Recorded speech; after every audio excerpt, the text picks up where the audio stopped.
सरकार की नीति स्कूल बंद करो शिक्षा बिगाड़ो, ये मोदी सरकार की नीति है। और उसके जवाब में छात्र नौजवानों का नारा है, स्कूल ठीक करो शिक्षा सुधारो। धनबाद के टाउन हॉल सभागार में छात्र संगठन आइसा और जेएनजी राइजिंग झारखंड चैप्टर के बैनर पर छात्र युवा संसद का आयोजन किया गया। इस कार्यक्रम में कई राज्यों के छात्र प्रतिनिधियों और युवा नेताओं ने हिस्सा लिया। सभा को संबोधित करते हुए भाकपा माले सीपीआई एमएल के महासचिव दीपांकर भट्टाचार्य ने राज्य सरकार पर तीखा हमला बोला।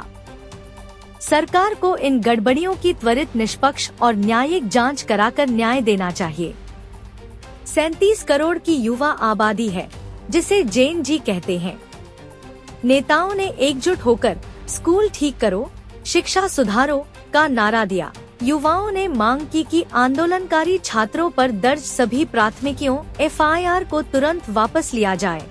कानूनी अड़चनों को दूर कर रुकी हुई भर्तियों को पारदर्शी व समयबद्ध तरीके से पूरा किया जाए। इसी मौके पर दीपांकर भट्टाचार्य ने प्रेस से अलग से मुलाकात की। सीपीआई एमएल के महासचिव दीपांकर भट्टाचार्य ने कहा कि सीबीआई या सीआईडी इंक्वायरी सरकार के लिए काम करती है। दीपांकर ने यह कहा कि झारखंड सरकार को छात्र के आंदोलन के खिलाफ एक भी मुकदमा या प्राथमिक दर्ज नहीं करनी चाहिए।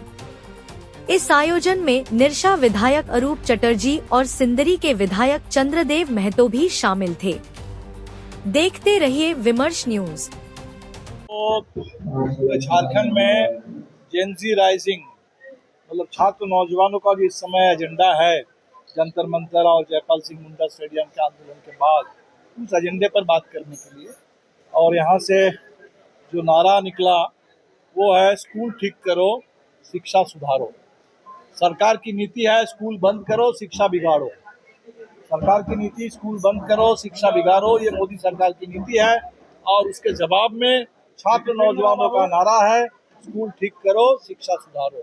तो उस पर एक बातचीत हुई और मुझे बड़ा अच्छा लगा कि बहुत सारे स्कूल के बच्चे भी यहाँ आए, अलग अलग परीक्षा देने वाले भी यहाँ छात्र आए, सबने अपनी अपनी बातें रखी। यहाँ छात्र नौजवान आंदोलन के हमारे साथी दानिश जी आए हैं, जो जेएनयू के जनरल सेक्रेटरी हैं और जॉइंट सेक्रेटरी और जंतर मंतर आंदोलन में भी रही हैं। धनंजय जी आए हैं जो पूर्व अध्यक्ष हैं और बिहार के आइसा के अध्यक्ष हैं।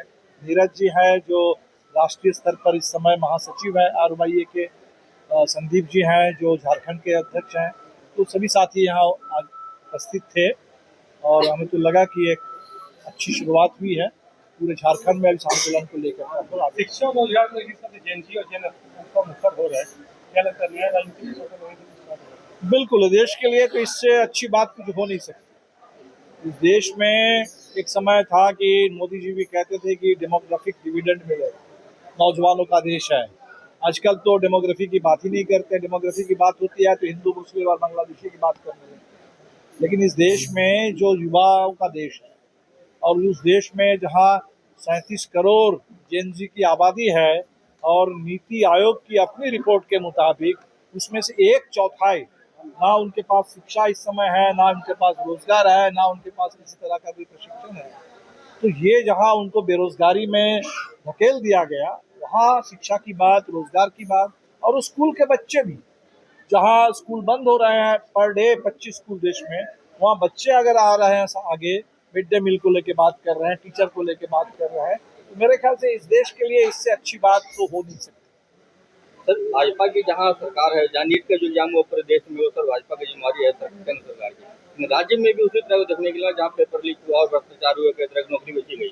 बिल्कुल, इसीलिए हम लोगों ने कहा कि पहली बात ये पेपर लीक का सवाल शिक्षा में कोई धांधली, अनियमितता या किसी तरह के बहाली में धांधली, हम इसको सरकार के नज़र से, पार्टियों के नज़र से नहीं देखते। ये देश में कहीं भी हो सकता है और जहाँ भी हो वहाँ छात्र नौजवान आंदोलन करेंगे। और इसीलिए जो झारखंड में आंदोलन शुरू हुआ, हमने बिल्कुल जिस तरह से जंतर मंतर का आंदोलन को देखा था उसी नज़र से हमने इस आंदोलन को भी देखा। और हमने हेमंत जी से भी कहा कि यहाँ अगर हम बीजेपी के खिलाफ सरकार चला रहे हैं तो हमारे सरकार की जो हमारी नीति है वो बिल्कुल बीजेपी से अलग दिखनी चाहिए।